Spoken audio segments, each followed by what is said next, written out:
JBC 7 देखने वाले तमाम दर्शकों को मेरा नमस्कार। मैं ओम प्रकाश शर्मा और आज हमारे साथ मैं अभी जांडवाड़ा बागड़ का गवर्नमेंट सीनियर सेकेंडरी स्कूल है, वहां से आप ये तस्वीरें देख पा रहे हैं। आज हमारे कॉलेज के दिनों के पुराने साथी सुभाष कीचड़ जी मेरे साथ रहेंगे। क्या कार्यक्रम था भाई साहब? आज जांडवाड़ा बागड़ में नेहरू युवा केंद्र द्वारा युवा संवाद कार्यक्रम का आयोजन किया गया था, जिस कार्यक्रम का जो आयोजक रहा गांव का युवा क्लब है, आज़ाद युवा क्लब। बड़ा पुराना और बड़ा प्रतिष्ठित युवा क्लब है। इस क्लब में हम लोगों ने भी काम किया था, तो इस क्लब द्वारा आयोजन किया गया था। तो इसी संदर्भ में परिवार से मिलने, युवा साथी से मिलने का मौका मिला। तो आसपास के जो गांव हैं और जो गांव हैं उनमें भी क्या आप पहुंचे हो इस कार्यक्रम को लेकर? युवा संवाद कार्यक्रम में तो मैं इसी गाँव में आया हूँ। तो एक कॉलेज के दिनों में हमने देखा है सुभाष भाई साहब को कि एक अलग सोच रखने वाले व्यक्ति थे। ये राजनीति में इन्होंने कॉलेज के दिनों में कदम रखा था और निरंतर आगे बढ़ते हुए जो जिला परिषद चेयरमैन प्रतिनिधि के रूप में हमारे गांव में पहुंचे हैं। तो भाई साहब आगे क्या मिशन रहेगा युवाओं के लिए, आप क्या नई सोच रखते हैं? सिर्फ मेरा ही मामला नहीं है, मेरे को लगता है कि जितने जो जनप्रतिनिधि है, जिन लोगों ने हम सब पर भरोसा जताया है, तो सबकी जिम्मेवारियां बनती है कि युवा को वो ठीक रास्ता दिखाएं, बुनियादी जो उनकी समस्याएं हैं उनको ठीक तरीके से समझे, उनको हल करें। तो जो आज का युवा है नशे की गर्त में जा रहा है, नशे के खिलाफ आप क्या कदम उठा रहे हैं?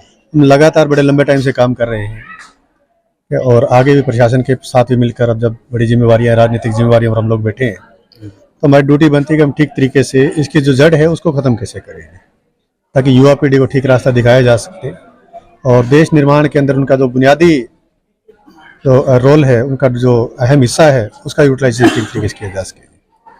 तो जन संवाद कार्यक्रम से जुड़े हमारे साथी सुभाष कीचड़ जी, उनका बहुत बहुत धन्यवाद। और युवाओं जो नशे की गर्त में जा रहे हैं उसके लिए इन्होंने कह रहे हैं कि हम इसको जड़ से खत्म करेंगे और इसी सोच के साथ सुभाष भाई साहब आप आगे बढ़ते हैं। आपका बहुत बहुत धन्यवाद। शुक्रिया शर्मा जी। और घर सदस्यों से बनता है और सदस्य कौन है? हम। तो यानी भारत आप खुद हो, जैसा आप होंगे वैसा ही आपका देश होगा।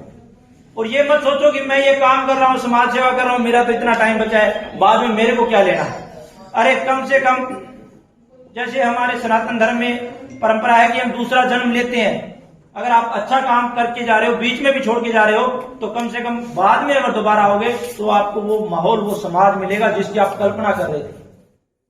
आजादी दिलाने वाले क्रांतिकारी अगर ये सोचते कि हमारे जाने के बाद हमको तो ये देना नहीं है, हमको तो सुख भोगना नहीं है, तो हम क्यों लड़े।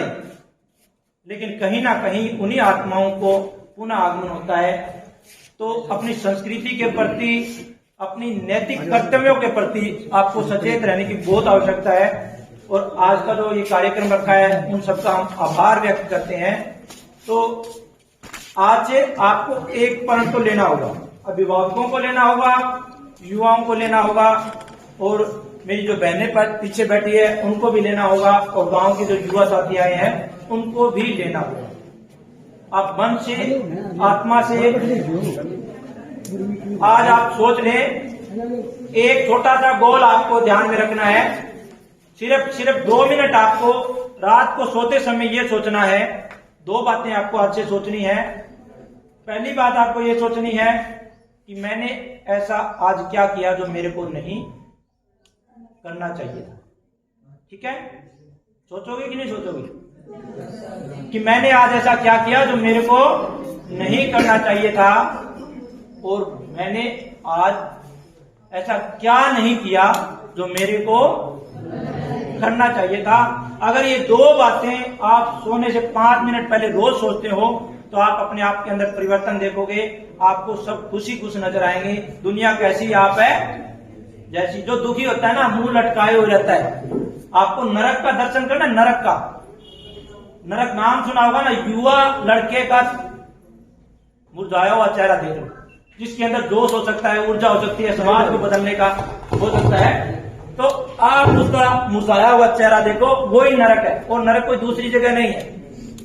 तो आपसे प्रार्थना यही है कि कम से कम अपने अंदर सुधार करें और एक अच्छी आदत अपनाएं। आसपास के जो भी आपके हैं उनसे प्यार से बातें करें। राम राम करने में कुछ नहीं जाता।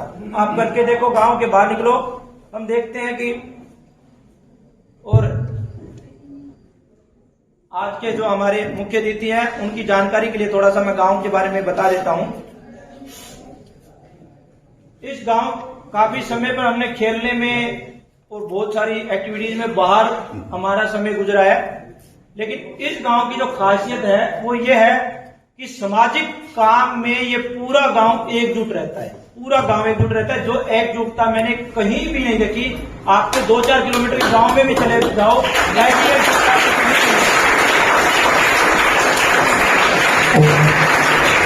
और समाज सेवा, समाज के लिए कार्य करना, ये हमने अपने बुजुर्गों से ही सीखा है।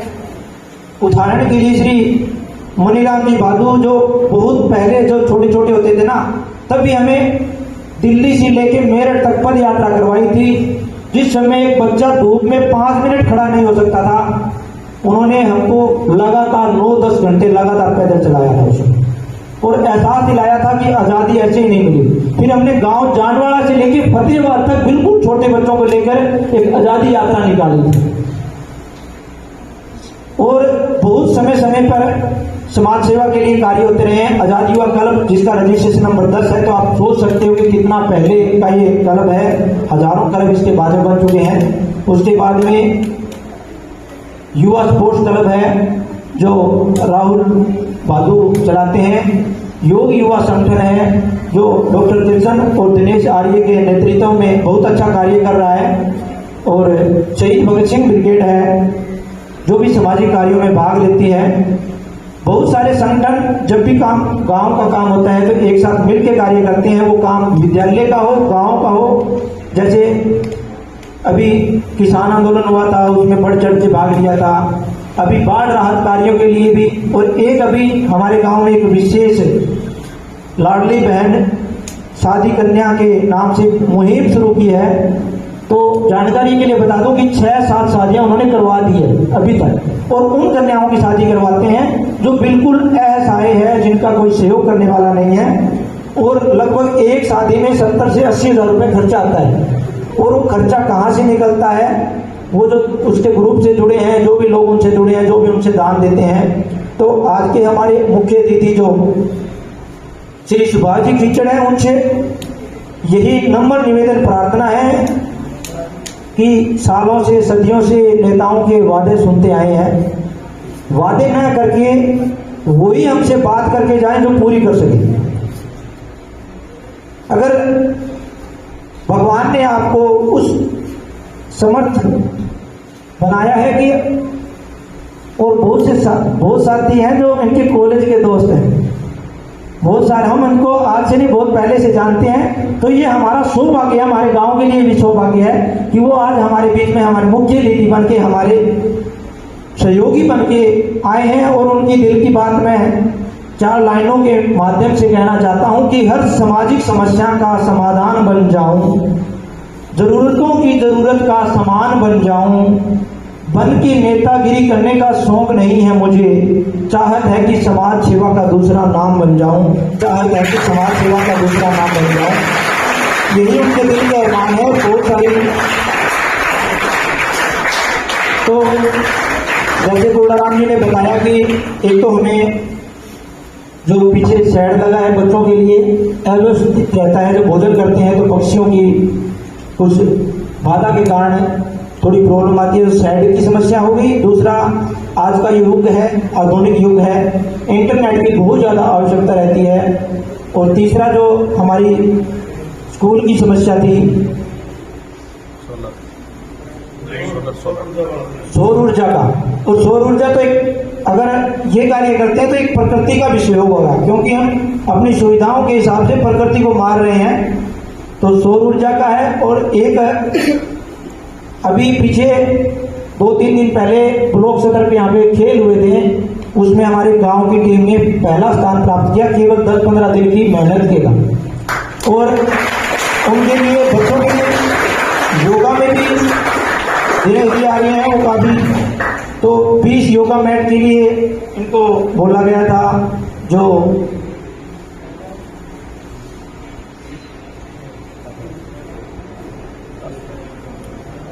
सुनीता जी चौहान को बोला गया था, उन्होंने हाँ भी भरी है। तो एक बार उनके नोटिस में भी सुभाष जी थोड़ा डाल दें कि 20 योगा बैठ के लिए। और एक हमारी छोटी सी वो मेरे दिल की भी ख्वाहिश है। और आपके सामने जो रामेश्वर भट्ट बैठे हैं वो भी काफी पुराने खिलाड़ी रहे हैं। वॉलीबॉल 25 सालों से लगभग इस गांव में वॉलीबॉल खेला जा रहा है और खासियत ये है कि कम से कम 8 से 9 खिलाड़ी नेशनल खेल चुके हैं। लेकिन सुविधाओं का अभाव हमेशा बना रहता है, तो उसमें अगर अच्छी सी लाइट और बाहर की नेट की समस्या सोल्व हो जाए तो हम आने वाली नस्लों को इख्तियार कर सकें, क्योंकि खेल ही एक ऐसा माध्यम है जो आपको बुराइयों से बचा सकता है। इसके अलावा आपके पास ऐसा कोई ऑप्शन नहीं है जो आप बुराइयों से बच सकें, क्योंकि आपके दिमाग के ऊपर कब्जा फोन कर चुका है। तो खेल की जो है कि अगर 200-200 वाट की 4 लाइट लग जाए तो वो जैसे ज़्यादातर जो काम होता है वो खेतों में काम करने के बाद रात को भी खेलने की अगर सुविधा हो जाए तो ये हमारी कुछ मांगे हैं। आशा ही नहीं, हमसे आपसे उम्मीद है कि आप इन कार्यों पे खड़े उतरेंगे। और आज के जो हमारे मुख्य अतिथि हैं उनका स्वागत गांव की बहनों द्वारा किया गया, विद्यालय के द्रोणाचार्यों द्वारा उनसे विचार विमर्श किए गए, उनको समस्याओं से अवगत कराया गया। अब मैं ग्राम पंचायत जांडवाला बागड़ की तरफ से उनका बहुत बहुत हार्दिक स्वागत करता हूं और अनुरोध करता हूं कि सुरेंद्र जी 2 शब्द उनके स्वागत में कहेंगे या फिर पंचायत का कोई प्रतिनिधि 2 शब्द बोल दे।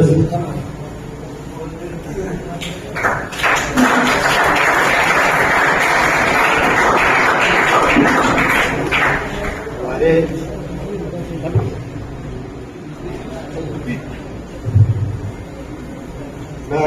ग्राम पंचायत और युवा क्लब जांडवाला बागड़ और गांव की तरफ से और विद्यालय की तरफ से सुभाष किचड़ जी जो जिला परिषद प्रतिनिधि है उनका यहाँ पहुँचने पर मैं गांव वासियों की तरफ से और स्कूल की तरफ से सब की तरफ से धन्यवाद करता हूँ। बच्चों, ज्यादातर लड़कियां देख रहा हूं मैं यहाँ, और ये समाज के लिए भी और परिवार के लिए भी, देश के लिए बड़े सम्मान की बात है कि जब किसी कार्यक्रम में बेटों से ज्यादा बेटियों की संख्या हो तो वहां की सामाजिक व्यवस्था का तो एक आकलन किया जा सकता है कि समाज के अंदर, समाज की दृष्टि के अंदर, समाज की सोच के अंदर महिलाओं का, बेटियों का कितना सम्मान है। तो आप सबको बधाई इस चीज के लिए।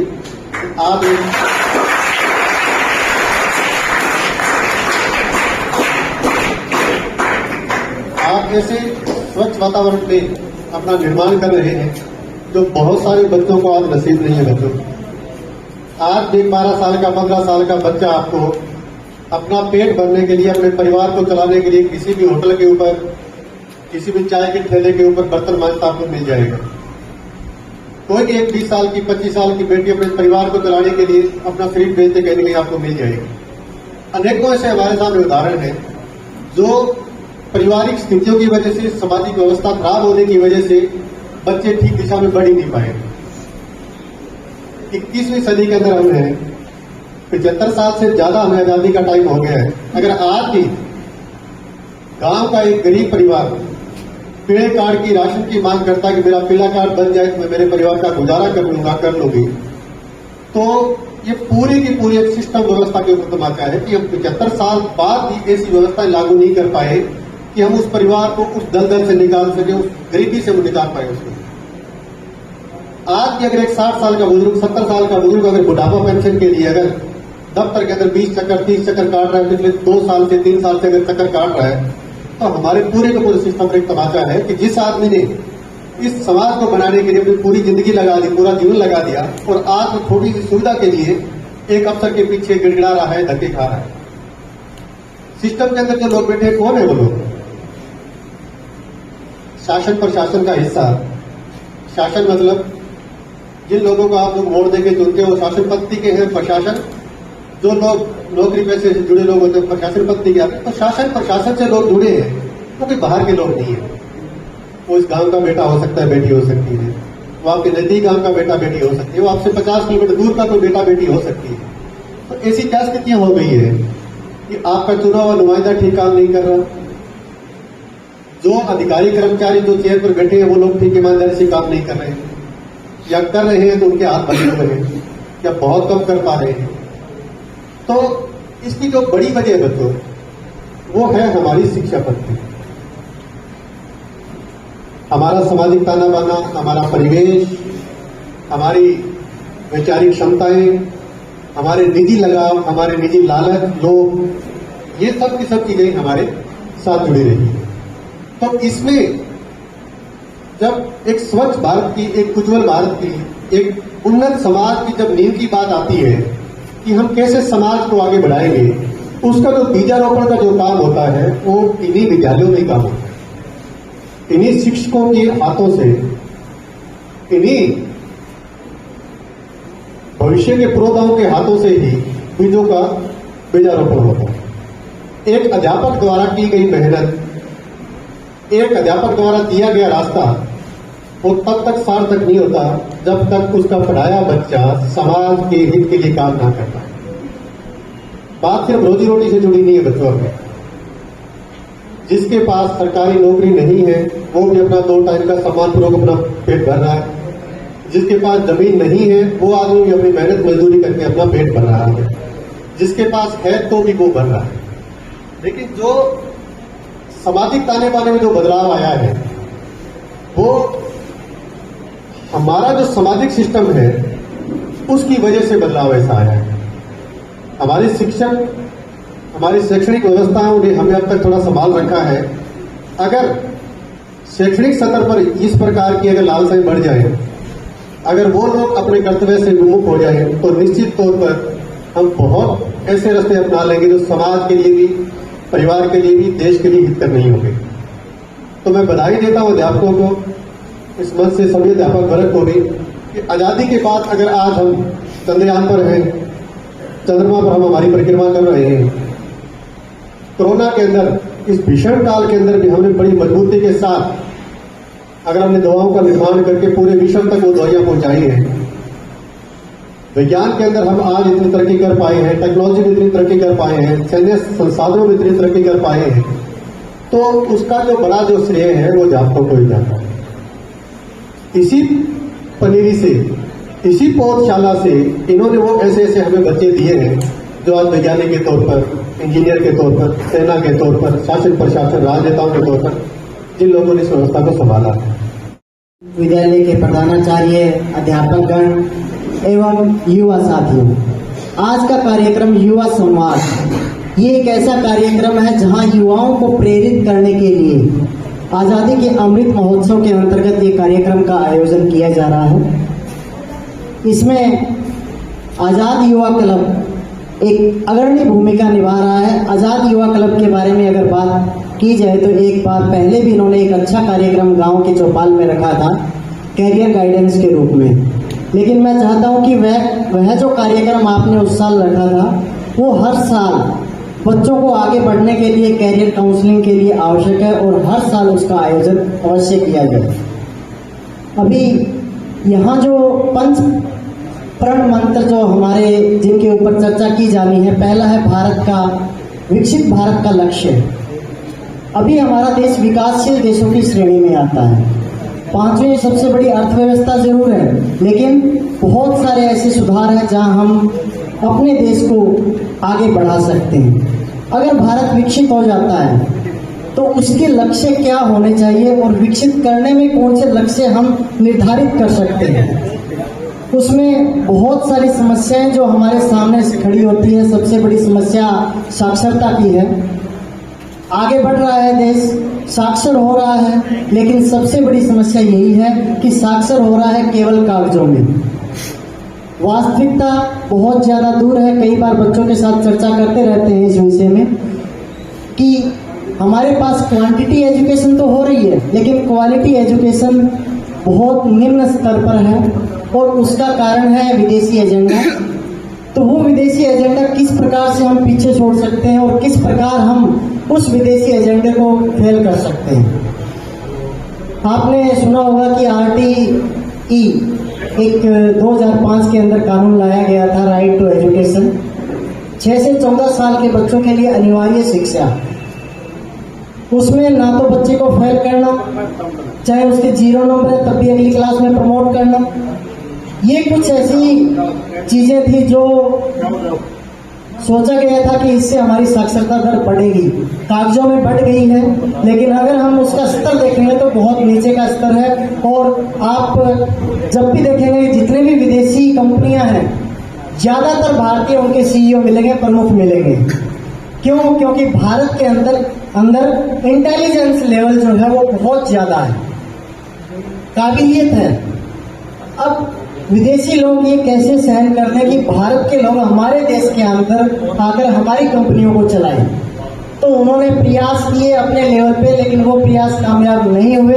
तो उन्होंने किसी तरह मिलकर के यहाँ पर ऐसा एजुकेशन सिस्टम जैसा मैकाले ने सोचा था कि हमारे देश के अंदर केवल रंग और रूप से भारतीय होंगे, पहनावे और उनकी शिक्षा वो है वो अंग्रेज होंगे। तो उसी तरह का एक कार्यक्रम यहाँ पे लागू कर दिया गया और उसका रिजल्ट हमारे सामने है कि हमारे पास बच्चा 9वीं क्लास में पहुंच जाता है, हिंदी और इंग्लिश के उसको अल्फाबेट्स नहीं आते। ये समस्या आ रही है। तो मैं इस कार्यक्रम के माध्यम से आह्वान करना चाहूंगा कि हम केवल और केवल क्वांटिटी एजुकेशन के बजाय क्वालिटी एजुकेशन पर ध्यान दें। सबसे बड़ा लक्ष्य। दूसरा, गरीबी मिटाने का लक्ष्य बहुत बड़ी चुनौती है। स्वतंत्र ऊर्जा 10 किलोवाट की सौर ऊर्जा का कोई ऐसा सिस्टम स्कूल के लिए मिल जाए ताकि हमारा स्कूल विधिवत रूप से सही चलता रहे, कोई बिजली का कट भी हो तो हमें दिक्कत न हो किसी भी प्रकार की। हमारे स्कूल में 500 के करीबन बच्चे हैं सर। मैं आपको बता दूं, पूरे स्टाफ के सहयोग से, ग्राम पंचायत के सहयोग से हमने स्कूल के अंदर वैन की व्यवस्था कर रखी है। लगभग पड़ोसी गांव से 5-6 गांव से हम बच्चे यहाँ लेकर के आते हैं। 60 के करीबन बच्चे हैं। वो दैयड़ है, सुकड़ मंदोरी है, रूपाना है, ठुइया है, डाबी है, यहाँ के बच्चे हमारे पास आते हैं। वो खर्चा पूरा मिनिमम खर्चा बच्चों से लेते हैं, बाकी खर्चा सारा स्टाफ वहन करता है। तो इस प्रकार की व्यवस्था हमारे स्कूल में कर दें ताकि हमारा स्टाफ जिस प्रकार से सहयोग कर रहा है, एक बिजली की व्यवस्था हमारे बीच में हो जाए। दूसरा, सरकार की एक स्कीम चल रही है दोपहर के भोजन की, मिड डे मील की, उनमें बच्चों को जो खाने की व्यवस्था है उसके लिए हमें थोड़ा सा परेशान होना पड़ता है। पीछे हमारी जगह है 50 बाई 70 का, अगर सेट बन जाए और नीचे बैठने वाली उन बच्चों को अगर सुविधा मिल जाए, कोई पत्थर की या ईंटों की ऐसे बन के कुर्सियां सी बन जाए, तो वो सेट अगर इनके उपलब्ध करवा सकते हैं तो वो हमारे लिए बहुत बढ़िया बात होगी। इसके साथ साथ एक छोटी सी बात हो रही है, इंटरनेट की सुविधा हमारे इस स्कूल को मिली हुई है सर, परंतु वो हमारे यहाँ एक्टिव नहीं है। क्यों नहीं है, क्या बात है, कोई दिक्कत है कहीं किसी प्रकार की, उसमें थोड़ा सा आप सहयोग करके वो इंटरनेट की सुविधा जो हमें मिली हुई है वो अगर हमें मिल जाए तो हमारा किसी भी प्रकार का काम बाधित नहीं होगा इंटरनेट की वजह से। क्योंकि पूरा दिन यहाँ जो भी काम है इंटरनेट से होने वाला काम है, ऑनलाइन डिजिटल काम है। तो ये हमारी छोटी छोटी मांग है सुभाष जी आपके साथ, ताकि आप अपने जिस भी निधि से आप इसको पूरा कर सकते हो वो पूरा करेंगे। एक बार पुणे में आए हुए सभी मेहमानों का, सुभाष जी पिक्चर का जोरदार स्वागत करता हूँ पूरे स्टाफ की तरफ से, पूरी ग्राम पंचायत की तरफ से, पूरे आजाद युवा क्लब की तरफ से। और धन्यवादी हूँ मैं आजाद युवा क्लब का जिन्होंने इस प्रकार के प्रोग्राम किए हैं। मैं तो मानता हूँ ये 2-3 महीने में एक प्रोग्राम इस प्रकार का इनको कर लेना चाहिए, कोई दिक्कत नहीं। बहुत कुछ सीखने को मिलता है, बहुत कुछ अपने को आगे बढ़ने का मौका मिलता है। तो एक बार पुणे पूरे आजाद युवा क्लब, पूरे ग्राम